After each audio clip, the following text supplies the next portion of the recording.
Hi, I'm Tom Schumacher, president and producer of Disney Theatrical, here today for the American Theater Wing.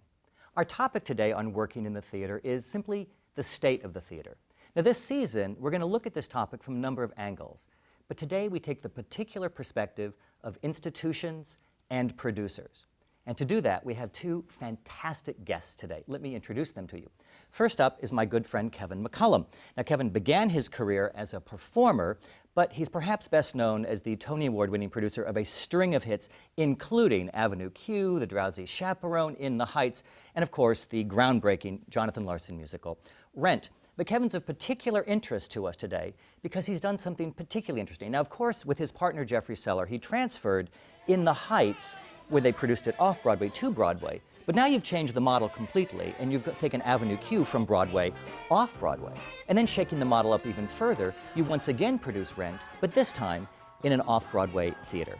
Kevin is deeply knowledgeable about commercial theater on Broadway, off-Broadway. He's a master of touring. We sit on the Tony Administration Committee together, and I know no producer more dedicated to the art of producing than Kevin McCollum. Now, next to Kevin is Ben Cameron, who I barely know at all and who terrifies me deeply because he is wickedly smart. He currently serves as the Program Director for Arts of the Doris Duke Charitable Foundation. Perhaps to many of us in the theater, he's best known as the longtime chief of Theater Communications Group, an organization dedicated to networking and supporting all of the nonprofit regional theaters. But before that, he's a Yale graduate in dramaturgy, which led you into the regional theater working as a dramaturg, a director, an artistic director. He knows more about how institutions work, boards of directors, funding, audience development, how those organizations work. So I'm delighted you're both here. As people watching who may know you, they know neither of you are short on words or ideas. Here's my premise for this idea of the state of the theater. It seems we're in troubled times, the news would tell us this, but it also seems we're in bifurcated times, that we have a lot of haves and we have a lot of have-nots. I checked with the Broadway League. This last season on Broadway, Broadway sales revenue was up 5.9%. Many people would tell me, well, that's just because ticket prices go up. But attendance was up 5.4% on Broadway. That's interesting. Yet, when I look, as Kevin probably does, at the touring market, which is touring into commercial and into nonprofit theaters as we tour, subscription rates have plummeted. And then if I look at those, my friends in regional theater, sales are struggling. People are not necessarily coming. So it seems bifurcated. We have a New York situation and then the rest of the country. Ben, what gives? You know, Kevin would answer this better than I. I always think of New York as a little bit of an anomaly as opposed to a lot of other places around the country because the New York industry is so heavily dependent on tourist trade. I remember a focus group, I think Radio City did, where they were talking about their high prices relative to other competitors. And their consumers were saying basically making memories was the big phrase that resonated with them, and there was a sense that we'll pay hundreds of dollars because we're going to come once a year and we know this will be a lifetime of memories for the children we bring with us. For an audience member in another city for whom that making memories spectacle is not an option and who's expected to come much more frequently, the challenges and the issues are just very different. And so the commercial theater is a little bit of an outlier in that way in terms of how people behave and what the relationship's about, I think. Kevin, do you think it's the same people here in New York? I think what happens to New York is it is a destination. Yeah. And even for those of us who live here and make New York a home, we all get many phone calls from friends who are coming to New York. What should I see is the first question. And when you ask people when they get off a plane or why you go to New York, seeing a Broadway show. Not seen a show, seen a Broadway show is always like... They tell me that we're the #1 tourist destination. Is that true? It is. And Vegas, perhaps, Vegas and New York were equal in the United States, I think with 32 and 31 million. No, I actually mean that Broadway is the #1 tourist destination in New York. Yes, it is. It actually, and we sell more tickets to Broadway shows in the live arts than we do for any sports team. Could you repeat that again for our audience? We sell more tickets, Mr. Mayor, to arts in New York than any other activity, including sports. And part of it is because we're 8 times a week, and we're really a campus. The great thing about Broadway is you feel, even if you've never been here before, there is an energy and an adrenaline. And I'm a bit of an adrenaline junkie. And so I respond to it immediately. I remember being 18 and coming to New York and saying, wow, I love this town. I'm going to live here. And somebody laughed at me. because I was in the men's glee club from the University of Cincinnati singing at Town Hall. And I immediately got the energy. And I think tourists, everybody, this is a destination. On the road, it's a lifestyle choice. These theaters are trying to say, you live here, you work here, come to your neighborhood, see your neighborhood. It's like, you know, come to church. But some of these theaters, for example, I'll use Center Theater Group in Los Angeles, where I used to work, and they have the Amundsen Theater, where they produce and where they have our shows booked in. Both of us have been there recently.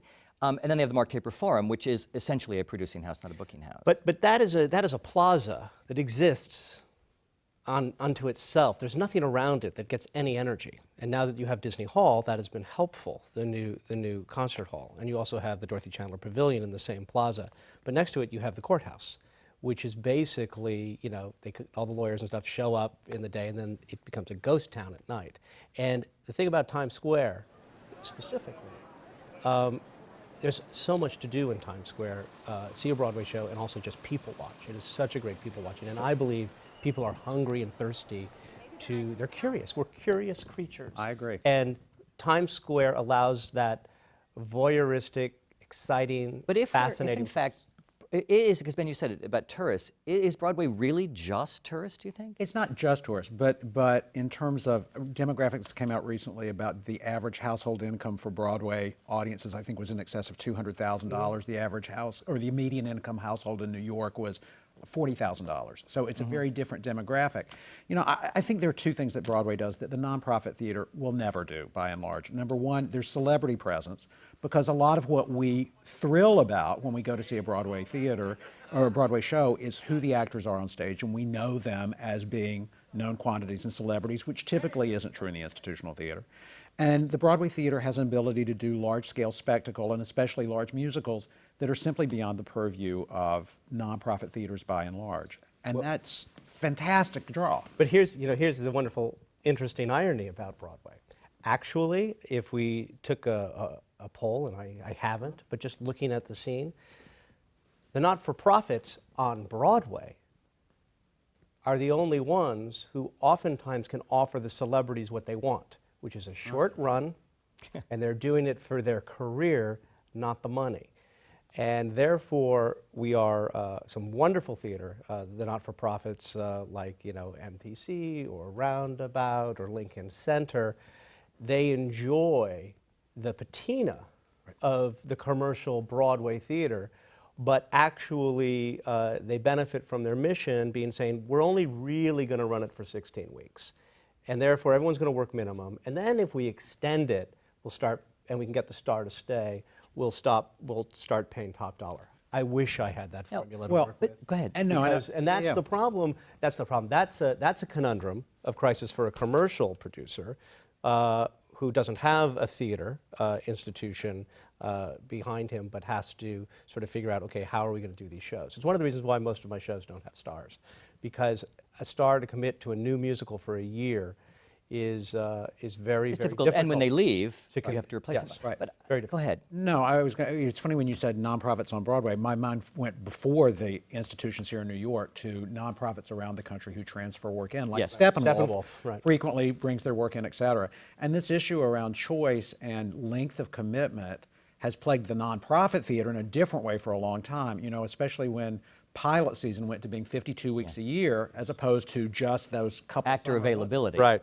Agents don't want their actors to go out of town for the kind of time commitment that a nonprofit theater needs an actor to be in And residence. if they go out of town, they want to be in New York or a top city. So, Right. you know, Well, they'll get Or the sick. show want to go to coming- Pittsburgh. Or the show to be coming to New York, like that August Wilson tour Right. thing used to Absolutely. be. But then look at the nonprofit thing from a different angle, because I actually, for other reasons, in the last week, I've met with every theater owner in New York. I've met with the Nederlanders, I've met with Jujamson, I've met with the Schuberts. And yeah, that's it.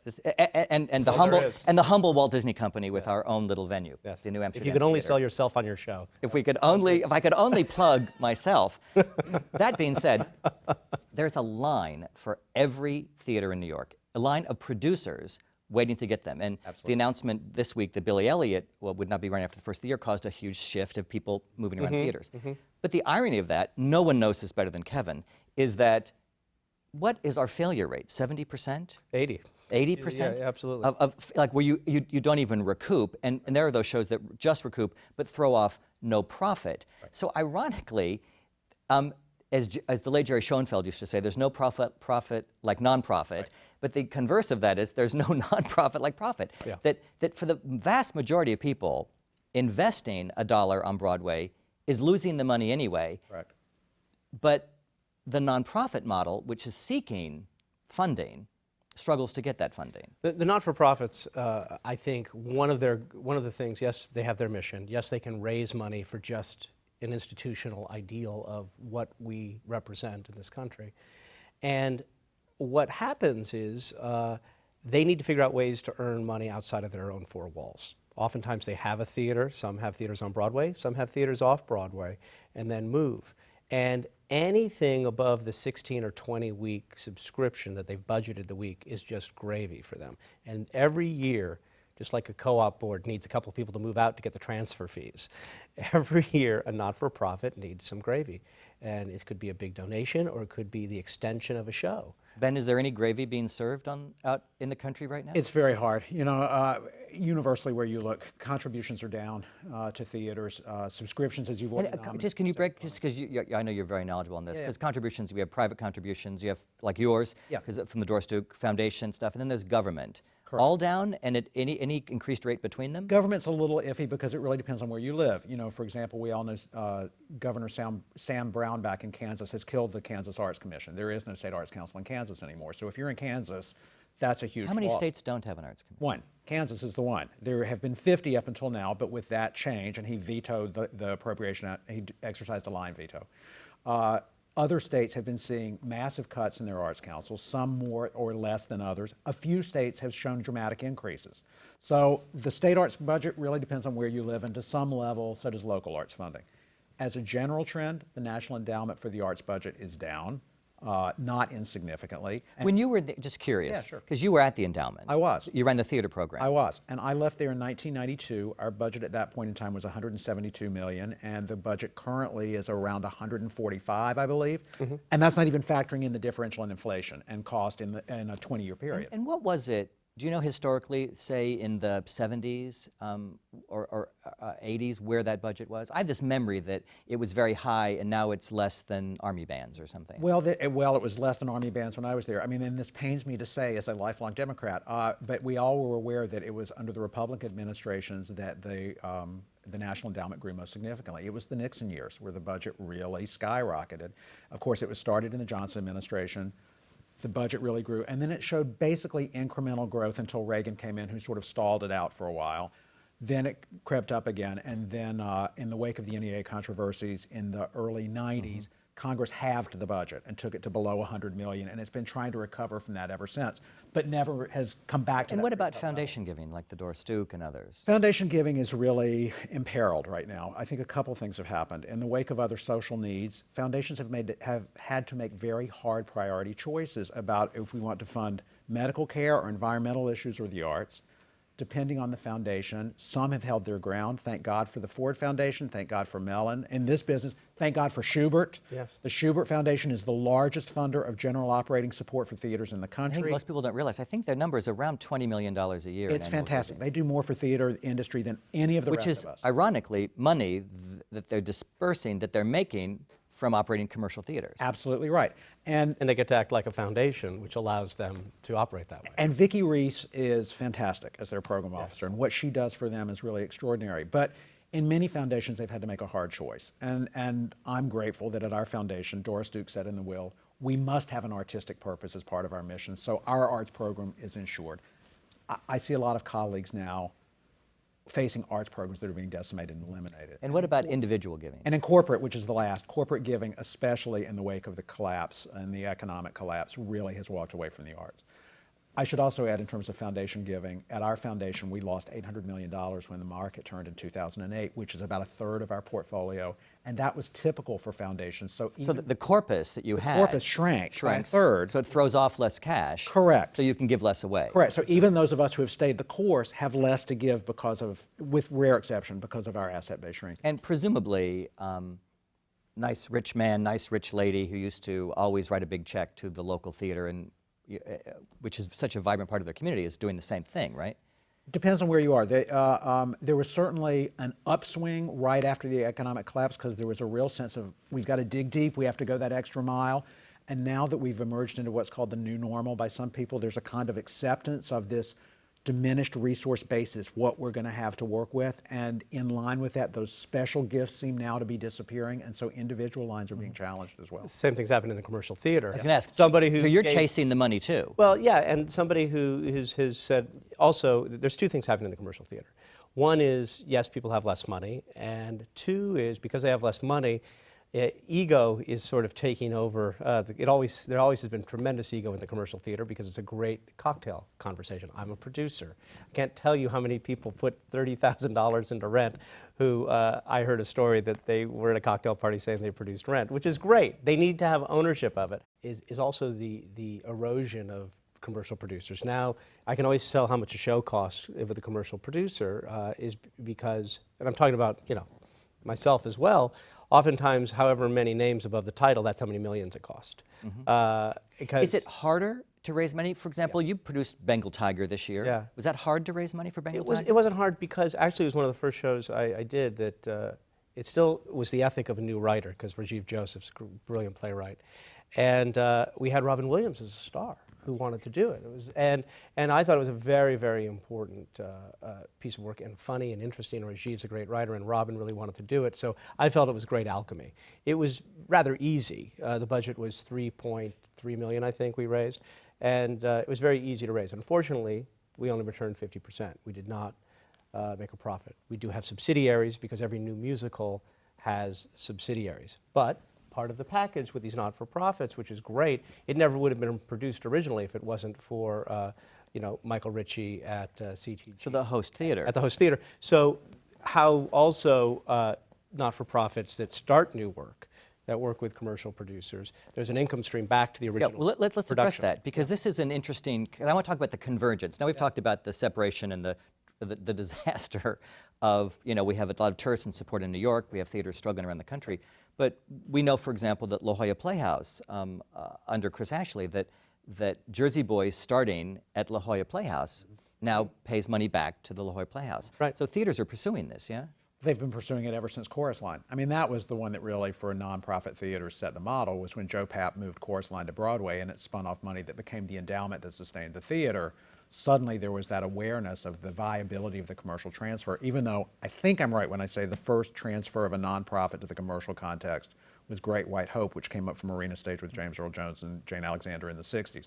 But that was the one that set the model. And ever since then, I think on the one level, we can overestimate how many people are doing this because, as you've already alluded, there are roughly 40 Broadway theaters to transfer to in this context.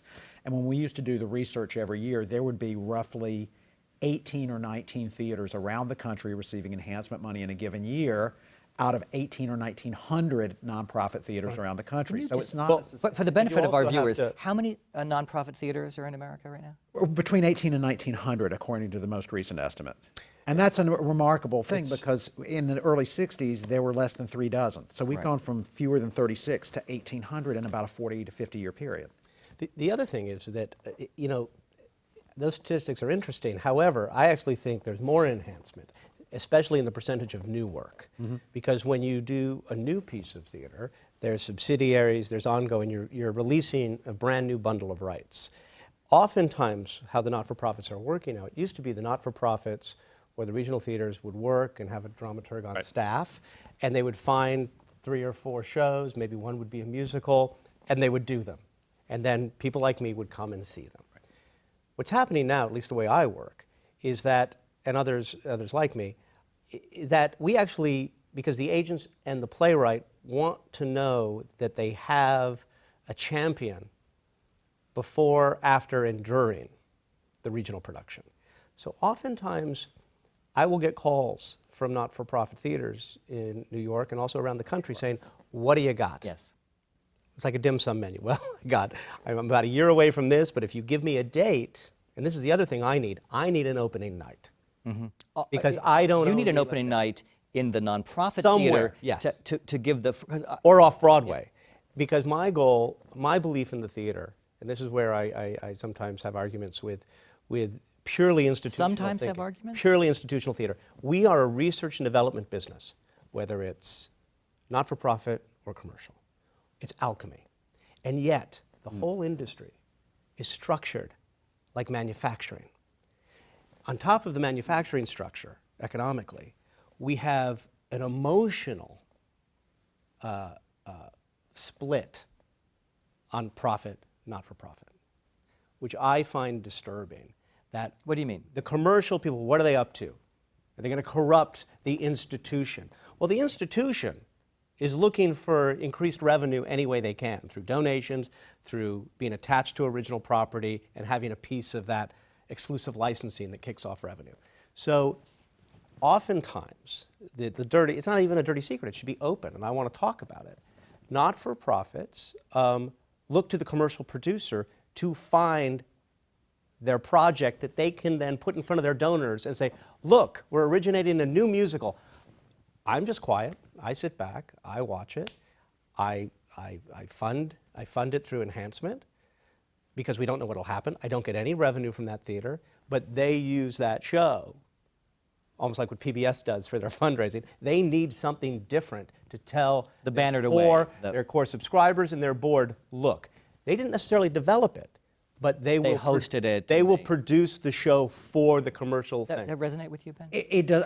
My only caveat about this, of course, is that when we talk about the nonprofits, and it sounds like we're talking about an industry behaving in a certain way, and really, They're all very different. yeah, I mean, even the Lort theaters, which are the largest institutional theaters, are about 72 or 73 theaters out of this 1,800 universe, and not even Really? Oh, that small number is yeah. League of Resident Like the Theater. Guthrie the, and the Guthrie and the Taper and the Goodman and those Alliance. Those are in the League of Resident Theaters, but that's less than 80 theaters out of the 1,800. And even within that 80, I would imagine, unless things have dramatically changed, there's a subset of those that are having these kinds of relationships, and not the industry, and not nonprofit. But it's not a bad thing because what I don't think it's a bad thing either. Because what happens is the agent is everyone's trying to protect, like, let's see this through to the end. The problem is it's research and development. Right. And so some of these deals are structured as if it's a hit when you don't even have a first draft. Right.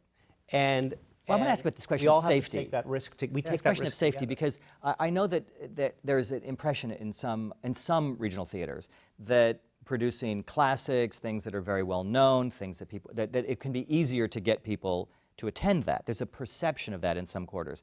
The irony, and that may be absolutely a perception in New York of our nonprofits, when you might argue that the two most successful producing teams, you and Jeffrey, and certainly David Stone, working on Broadway today, both in recent years brought shows, in the Heights in your case, next to Normal in David's case, exquisitely produced shows in both cases, developed in a nonprofit, but then produced completely commercially, looking exactly like new work, new voices, new composers people hadn't seen before, the work that you would actually have thought would have organically grown and transferred from, if at all transferred from a nonprofit, that actually were completely fed commercially. Well, Did I read that wrong? No, but there's one error on In the Heights you need to know.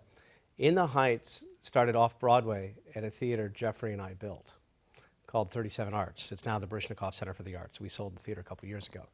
I don't think In the Heights ever would have been produced if we didn't have that theater that we That space for... that space, because we needed a space that was a Broadway size, but economically we needed, because it's research and development, we needed to see what, if we could run for $100,000 a week before we could start spending $500,000 a week on it, and that's what we did.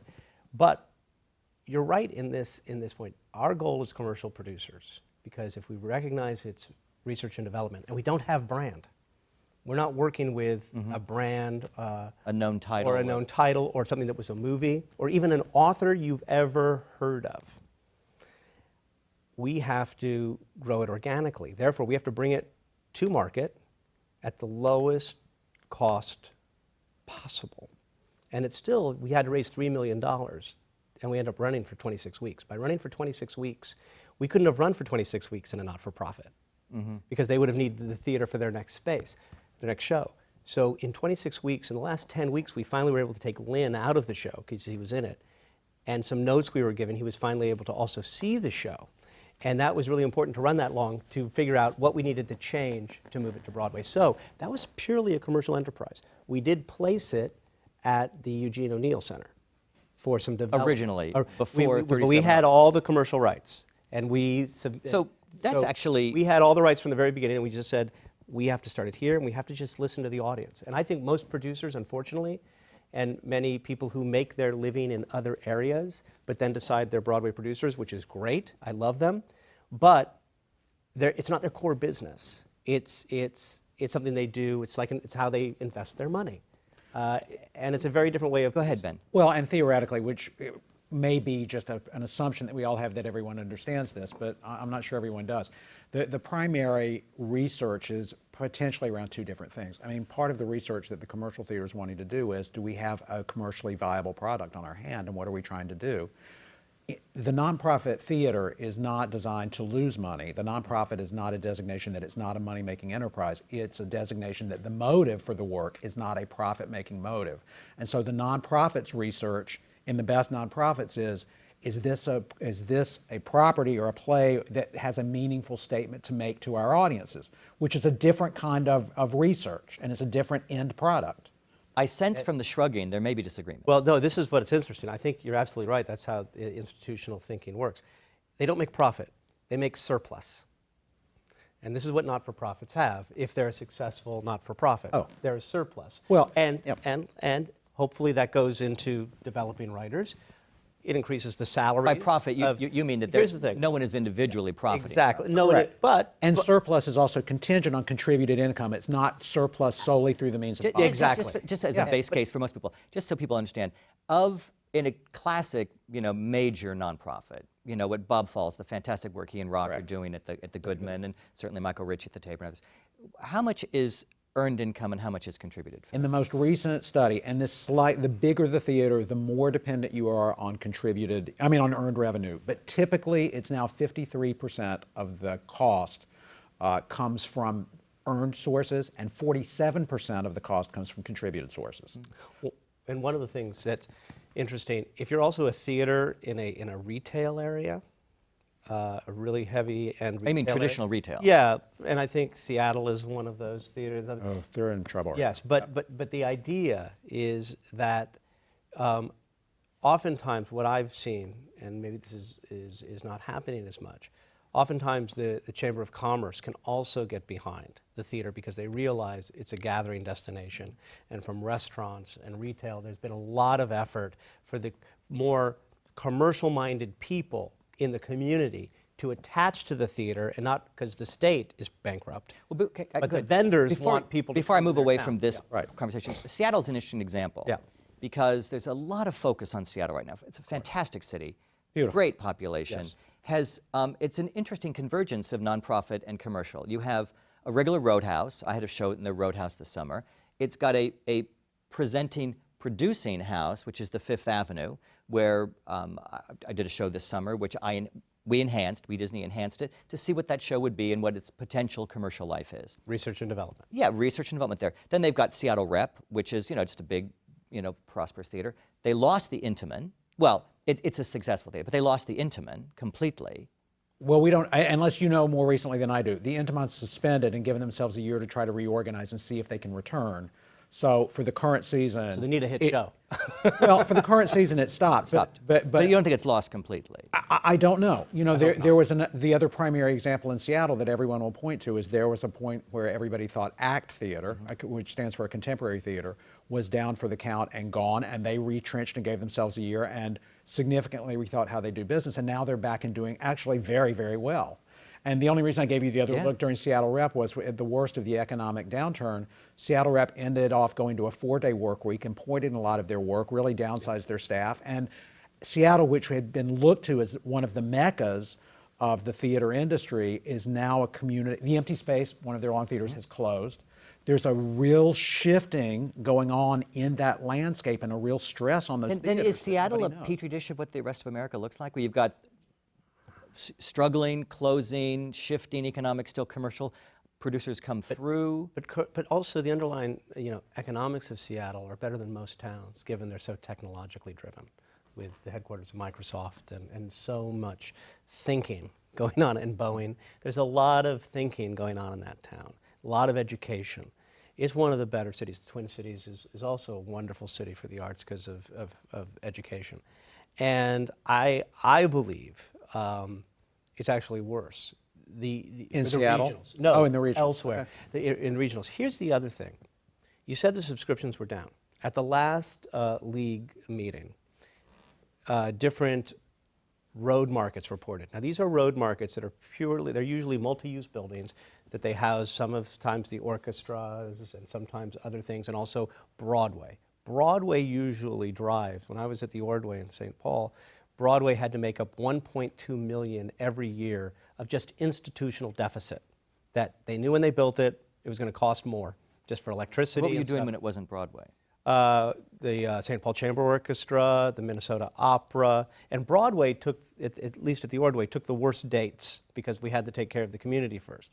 But then the pressure was, when we got those dates, put in a blockbuster, put in something so we can keep the rents low. So as we went around the room, because things were so dire, and I believe it's a relationship of product too, besides the economy, this year there are some shows that we are seeing the subscriptions go up.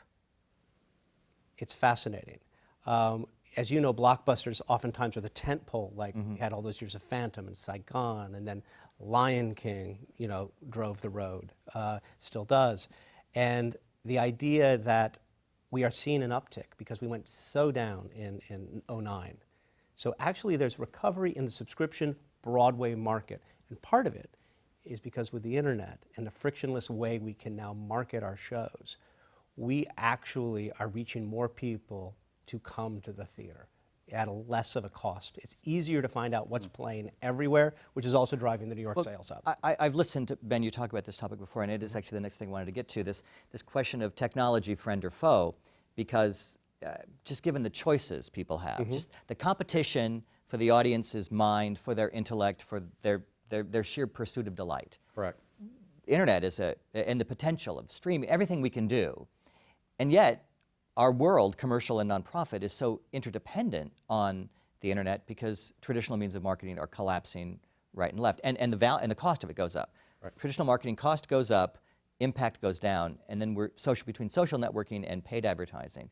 What's your perception on the friend-foe of technology? Yeah, I don't even know if I'd consider it friend or foe in terms of, I think it's a new arrival. It's the new thing in the room. That's a very inadequate way to say it. It's a given that we have to adjust around. I mean, I always come back to the theatrical experience is essentially different.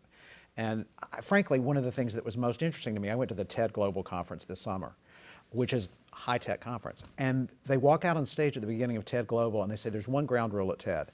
And the ground rule is no laptops, no video phone, no cell phones, no videos unless you sit on the back row. And then they say, and we'll tell you why. The people that are going to present to you have spent a lot of time and effort in making their speeches for you, and they deserve your attention. The energy you give them when they speak will feed them and make them better. And if one person turns on the cell phone, it gives everybody else in the room permission to do so.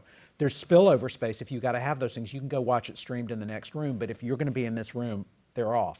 No one uttered a peep because everybody gets that fundamentally the human exchange is a different The irony of TED is it's about irony tech, of that, and it's a live event. Where we're all sitting around going, should we let people tweet during the performance? Look, there's not a better computer, laptop, or iPhone than the human. Absolutely. And the thing about technology, this is how I look at it, just like my little caveat that it's research and development. That's why we have to do everything to understand that and work on the economics to represent research and development. Secondly, the internet is a tool. It's not a destination. And one of the things, because it's such a new thing in the human brain and the human experience, we haven't fully gotten over the fact, look what we can do. And so we're on as if it's the destination. No. It's a platform to distribute information. It's a tool to decide how you're going to live your life. I take your point, but then if I look at the audience, particularly the one that for today's purposes Ben's representing, and I think of just the number of things I can do, in two categories. One is an artist, in the democratization of the arts, which you speak about a lot. This idea that artists can pursue careers wholly going down the technology path and bypassing needing commercial producers, needing anybody else. And from an audience point of view, I can gladly spend an evening curating my entertainment in my exact time zone I want it. I watch exactly what I want to watch. I've seen your TED lecture. I encourage everyone to see it. It's really compelling. And it's a miracle. You go to the TED app, you click on it, you put Ben's name in, you click on it, and there for 17 minutes, he hollers at you in the most fantastic way. It works on the abs or the upper body. Yeah, I want to exercise to it. It's the most, I want you to wake me up in the morning and slap me around and teach me about the arts. So what do you think? And the third issue, even beyond that, is if it's true that the typical American now sees 6,000 different marketing messages every single day. How many? 6,000. But 3,000 of them are Disney. But I mean, between cookies and Subway ads, you see, Yeah. so even getting somebody's attention to know you've got a show is a very different thing than it used to And be. is that actually more than you and we all grew up on? Yeah, oh, Yeah, I think so. Also, if it was in the newspaper, it was good. Now it's more so, we talk about social networking, and for me, that's everything for the future. And my shows deal with young people, and young people will always tell us what we forgot. And that is basically, word of mouth is so important because you are barraged, there's ownership and discovery. What people like more than pleasure, actually, is a surprise. The brain loves to be surprised. And if you can be the first one to, when it comes to a piece of thing, like know about something, it's part of the appeal of title of show for me, why I produced it, because it's kids trying to put on a show against all odds, against the establishment. How do you book a theater? And it really is about build a family with your friends to get through this world. And all my shows have that ethic, against all odds, build your family, learn to love each other, and create a family. So is that the greatest strength for your market? That's what people are hungry for. And the internet, if you can find, that's why it's getting so niche-y, because you want to be associated with a certain community, and then if you can bring that community to your show, it can become exponential. We funded a lot of audience research in a lot of fields around the country. It's part of what we do at the foundation. And part of what that research is teaching us most recently is that two things that I thought were really interesting. Number one is our understanding of the audience has often been based on the ticket buyer. And whereas the ticket buyer is the decision maker, more and more typically the ticket buyer is bringing other people along, and the sort of non-decision maker has a very different perspective on the value of the experience than the decision maker who said, let's go, and I'm picking up the bill. And we haven't understood that other. Mm-hmm. The other thing which is really clear is that for a lot of people who aren't the ticket buyers and who aren't dedicated to the art form, it's the social dimension of the experience that's the draw, less the show in terms writ large. And whereas we talk very eloquently about the show, helping people understand the social dimension is really key. In a related field, this is one of my favorite stories. In a related field recently, we did a survey in dance around the country, and we asked dance audiences, what do you like when you go to a dance concert? What are the bells and whistles around it you like? What do you wish you had that you don't have access to now? And the number one answer came back, audience says, we want unmediated conversation with each other. They basically said, it's great when you introduce us to Bill T. Jones. When Bill T. comes in, we get it. Bill T. leaves town and the conversation's over. If we had an ongoing conversation about dance and we knew who else liked dance and we had that going on socially, you could drop Bill in and out of that, but the conversation... What does that really mean? You're building, you're helping them build their own families based on their passion. Correct. And they think it's their little secret, and they're isolated in their enjoyment. They really need an entertainment mixer and a way to gather around this ethic of the live arts. And we have to do a better job doing that. And is that to bring them into the room live together, or let them be in satellite? When I was at the Ordway, I created something called Ordway Circle of the Stars, which was basically a name to give the people who cared about the Ordway a reason to party. Right. And I provided some speakers and some things, but it really said, you're safe. You don't have to sit on your internet, and you can actually come to the building, be immersed in a show, and see your own kind. People who have your tribe. Your tribe. And I think arts organizations should really do, and I see that when I did Rent, we built a tribe in that line every night. We were the first people to offer $20 tickets in the front 2 rows, and it became a social phenomenon in front of that theater until insurance made us get rid of the line because of, insurance. And the book industry did that long before we did. You used to pick up, when I was in college, you'd pick up Henry James and it had critical essays in the back, and now you pick it up and it says questions for discussion. And the literature industry knows the value of book clubs. Yeah. My favorite, and when we revealed this dance stuff, this woman in Arkansas, this was at a big meeting of 500 dance professionals from all over the country, and this woman from Arkansas said, well, I'll tell you what we do in Arkansas, and you saw every jaded New Yorker eyeball roll back in their heads, like, this is going to be really good. And she said, we have a big glass wall at the front of the theater. We put a Post-it note on the outside of every program that says, tell us about it. People write their comments, they go out in the intermission and put their Post-it notes up. Everybody walks out to see what else everybody thinks. All the dancers come out to see what everybody thinks. We keep the building open late because people won't leave. It's not necessarily a high-tech solution. It's people want to have conversation and celebrate. It's their wailing wall. It's their tribe. It's their wailing wall. It is. But then is that or part the of hallelujah wall, is that part of this thesis you take on a lot of, the democratization of the arts, that everyone is allowed to be the critic, everyone is allowed to be the commentator, and what does that mean to traditional reporting, writing, all the journalism around the theater? If you're a producer, you have a curious relationship with journalism, which is you're happy to tell everyone when you've got a great review, and there is no role in the culture for a critic when you've got a bad review. I'm usually in that category based on my experience, but suddenly of late things have turned around. Amazing what the beginning of the apocalypse, Yeah, because absolutely. I got a good review. So I suddenly think there's some value in it. Is the whole traditional journalism around theater changing because of this? Hugely. Well, my stepfather was an opera and drama critic in Hawaii, so I grew up for 3 years living with an opera and drama critic. It's hard to be a critic, I'm sure, and it was not a great relationship, trust me.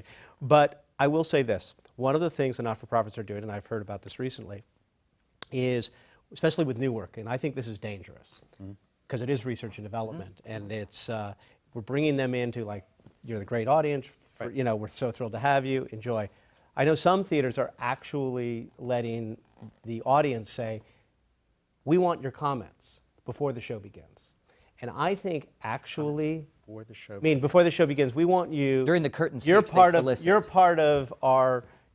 So please give us your comments. So I believe, and I discussed with a colleague about this, if you, and I disagree with that, because I think if you're watching a show knowing that you have to figure out what you like and don't like rather than just let it wash over you, it's not helping the show. It's not helping, because I think the mindset of I'm an authority on something I don't. If somebody shows me a new car to test drive, and don't know cars, and I said, you know, if I'm just going to go and see what, take a ride, that's one thing. If I know I'm in that car to judge it, I'm going to have a very different experience. And I just think we have to be very careful, and if we recognize this is research and development, the thing about gossip in the theater that I don't agree with, and a lot of gossip columnists or critics say, well, it's like sport. The problem is you can win or lose a game, and tomorrow there's another one to play. Unfortunately, because we have terrible points of distribution in the theater, the critic, even though they say they're not as in charge, everything that's written about a show because of the internet gets put in one spot and it never goes away, even things that aren't true So your about window the for development. success is very limited. And also, once the perception is gotten wrong once, it feeds on that. You know, I had an issue that was just incorrect information. It still exists. Yeah. You know, it still exists that we're doing a show that we haven't been doing for 3 years. It just, you can't get rid of it.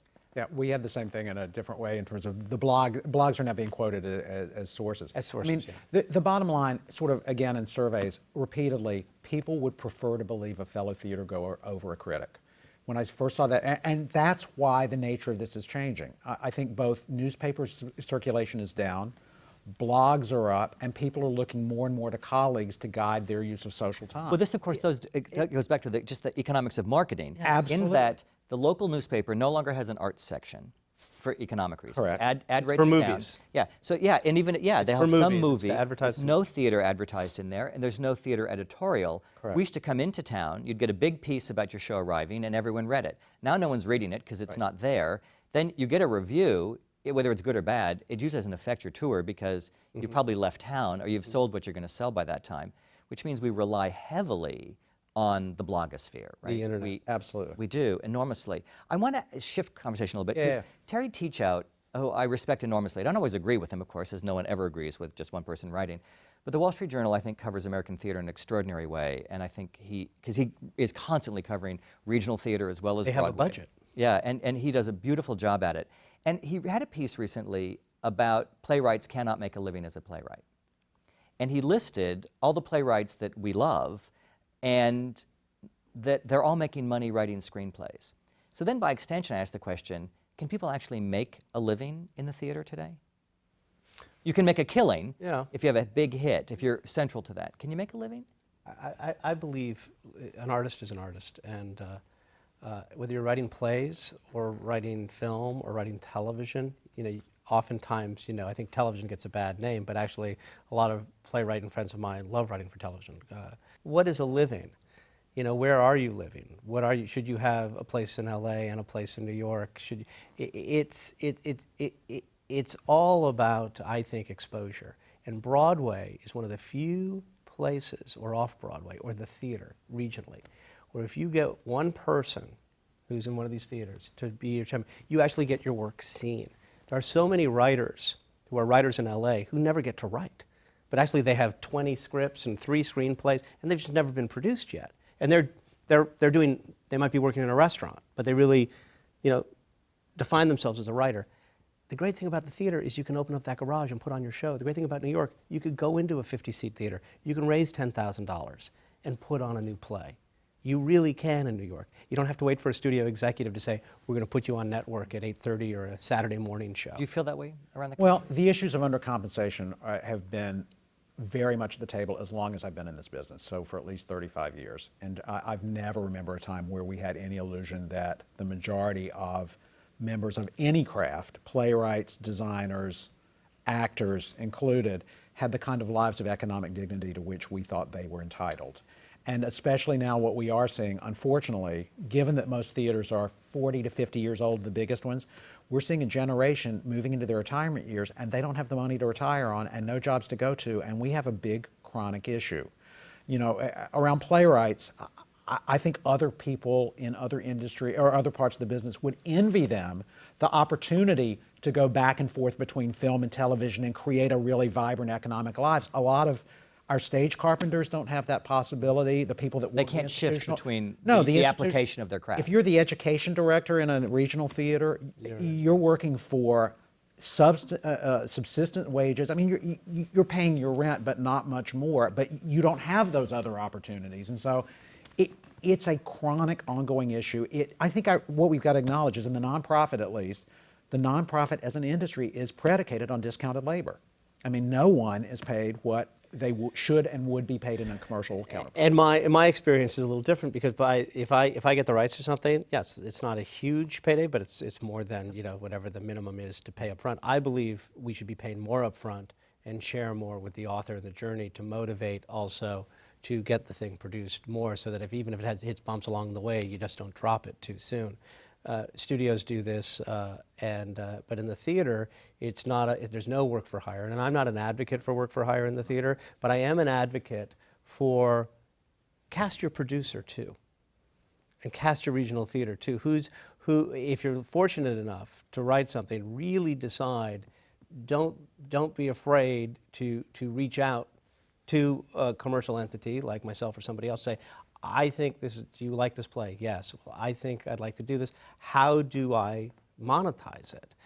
Agents are great, but oftentimes agents are under pressure from their own of who's hot, who's not. We all know in agencies, and they have their own corporate demands. They have their own, and find your advocate. And I get frustrated sometimes where I'm working with a young writer, they get lawyered and agented up, and then, they're already deciding, well, you're a successful producer, so therefore it has to be this because he has no money. It's like, well, great, I understand that, but if we do it this way, I can get him more money now. You can launch the endeavor. I can launch it, we can get it started. And, it's one of the reasons why, I donate, and Jonathan Larson, he didn't have a lot of money, and we tried to get him some money for the show, but, there was agents and lawyers early on, and we finally got it done. But it took too long. It took too long. And these things take too long to get money into the hands of artists. I agree. Well, and I do think fundamentally there's a different set of questions that has to be on the table. I think traditionally we've looked at a new play about how do you produce my play and what are we going to do for your play, and I think, or whatever the artist relationship is. And I think given the amount of choice that audiences have, and remembering that all of these negative trends predate the economic collapse by a decade. We've been losing audience as long as this millennium's been around. It's not just since 2008. I think the fundamental question, I know a lot of people that would love to do more new work, but that just basically say, we can't sell it. And I think the real question is, what are theaters and playwrights going to do together to develop the audience for new work, as opposed to what are you going to do to produce my play? That's a different way of thinking than typically we've pursued. And some of, I think, the most interesting examples where you see new work being done and encouraged happens from long-term relationships. Like, one of my favorites is James Still, a playwright, is in his 14th year, as a resident playwright for Indiana Rep, and he's lives in Los Angeles, but he comes and goes, and he has a relationship with that community that's very different than just produce my play, I come to town. Because that's a forward-thinking plan. He's part of it. So our last question for us is there's a quote that I've heard you use, and actually many people use it. It's quoting Wayne Gretzky, the hockey player. And it's this quote that we hear a lot because, how is it that you're a great hockey player? Why are you so successful? Because he says, I skate to where the puck will be. Right. So where's the puck going? Prognosticate. What should we be doing? If we're not advocates for our industry, whether that is the nonprofit arts and theater, particularly in this case, or commercial theater and commercial theater on Broadway, if we're not the advocates for it, who's going to be? What should we be doing, and where should we be going? And what's the real forward thinking, not how do we get through this season? I think some of it we've suggested. I think part of it is around thinking about the social dimension as opposed to simply the aesthetic dimension.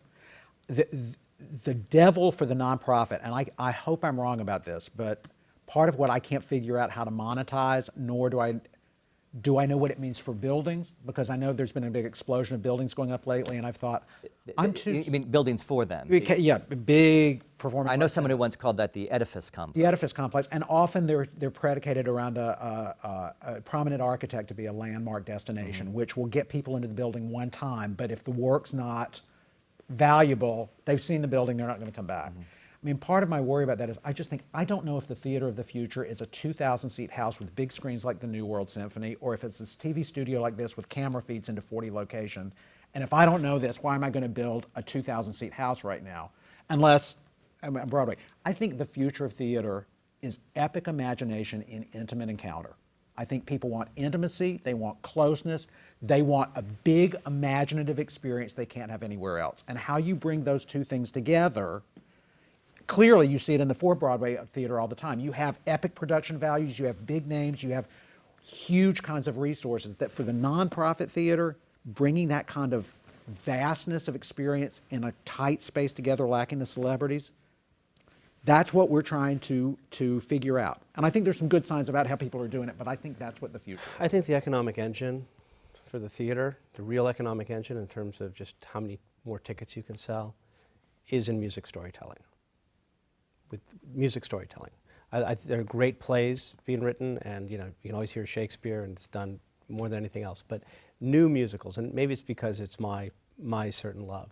And I agree with intimacy, but I also think our stories have to be stories where people make a difference and you actually belong to a community. I think the art has to reflect the time we're in.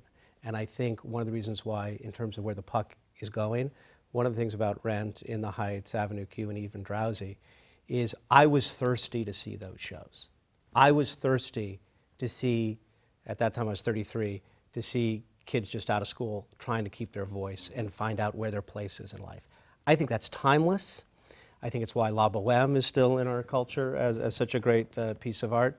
The bohemian idea that who am I and how do I learn to love and how do I find safety? Those are real reasons to sing. And I think that's a great structure for any musical, and it's something I look for, what I always say, starting on the earth and ending in the heavens. Our stories have to have redemption. They have to be not an organized religion, but a way that human beings matter. That's why we're live. That's why I hope a studio and streaming. I think this is great for information. I don't ever want television or the computer to be a destination. Although it is becoming a I want it to be a tool. It's a different tool. It's a destination for network television. I want it to be a tool. I want it to be a tool to get out of your cave. But do you think Nick Heitner, who's brilliantly broadcasting from the National... He's brilliantly broadcasting. Is that advertising or is that an actual audience theater experience, really? I don't think it's a theater experience. You're not in the theater. You're not living and breathing. I can watch, if I was religious, and I could watch the Crystal Cathedral in the 80s when I worked for Disney, 90s, and I could see it on television and say, oh, that's interesting, and it's fine. I understand what that is, but I can't imagine, if you're in the Crystal Theater, it's a very different piece of theater. It's a very different experience. I think I think all this talking that we do is how we, stay balanced. The real communication is the fact that I'm spending time with the energy of this creature named Ben Cameron and Tom Schumacher. Not because of what we're saying, but there's something about we are connected because we know intellectually we care about the same thing, and we chose to gather at the same time to take our treasure of time and intellect and soul and be together. You have to be in a theater. Well, it is the unique thing about our form. You know, so much is said, and I've been allied both in the film and the theater industry, about 3D, trying to make film more present. And of course, our great irony is that for the last 2,000 plus years, we've been live and 3D, happening by day and now by night. We've been present for you as an art form. And there is something extraordinary about that coming together. But I don't know, in a new world of connecting cyberly as we do, how to remind people or pull them in and get them to understand that. And it is essential, isn't it, to the question of the state of the theater today? I think it's a critical question, and I think we're all agreed that it's the live that has fed and nourished us. I think there, in dimensions beyond ours, things we took for granted as premises around the live exchange are being shifted. When we're facing a generation now who is more and more taking experiences we took for granted as live and having them online, I don't know what that will predicate, and some groups are now experimenting, for example, with a sort of hybrid where performers are in multiple locations doing the same performance, and they're being hooked up by technology, so you have pockets of 40 people watching one aggregated performance of an audience of aggregated 300 people, but you're seeing them in 30 units. I don't know if I'm explaining this well or not, but it's a sort of hybrid of it's somewhat live, it's somewhat cyber. I've got somebody live and I've got somebody cyber I'm watching. Correct, and together they're making one performance. Yeah. I believe this. I believe that as technology continues to drive us, the need to gather in real time is going to be greater because it's how we're designed. Everything we're learning right now, and remember, we're early days on technology. It's all up here. This is longing. I think we're all feeling it. I think the world there's chaos. And I think theater gives us a sanctuary to sort of be with our thoughts, see our reflection. And the stories that work are stories that are relevant to our time. I believe building families, falling in love, being good to each other, that's a commodity the theater will always profit by, whether you're for-profit or not-for-profit. It's an excellent summary of where we are, and I think perhaps even surprising for some people that that's the perspective from the commercial producer. I got to figure out how to gather people, and I got to give them something they're thirsty for in their life, and that's how do you find home? Yeah. And thank you for thank you. You are a legend at this, and I meant it at the top when I said you terrify me. Because if we're supposed to go to where the puck is going, I don't know where your puck is headed. It's terrifying. And Kevin, thank you. You get this. It's my pleasure to be in the room with Ben. So this is my moment now to actually turn to the camera and read off the teleprompter my only technical support used today, other than the corset and the truss that I'm wearing. So thank you for joining us. These programs are brought to you from the Graduate Center of the City University of New York in partnership with our friends at CUNY TV. On behalf of the American Theater Wing, I'm Tom Schumacher. Thanks for joining us for another edition of Working in the Theater. I'm Ted Chapin, chairman of the American Theater Wing. The Wing has played a vital role in New York's theatrical life for more than 60 years. Best known for creating the Tony Awards, we stand for excellence, but we also support education in the theater, and our work reaches beyond Broadway in New York. The Working in the Theater television programs, which are supported by the Annenberg Foundation and the Dorothy Strelsin Foundation, are unequaled forums for discussions with today's most creative artists. Downstage Center's in-depth radio interviews were created in conjunction with XM Satellite Radio and can be heard on our website. For people who are starting their careers, we have a 2-week boot camp for aspiring actors from colleges across the country called Springboard NYC.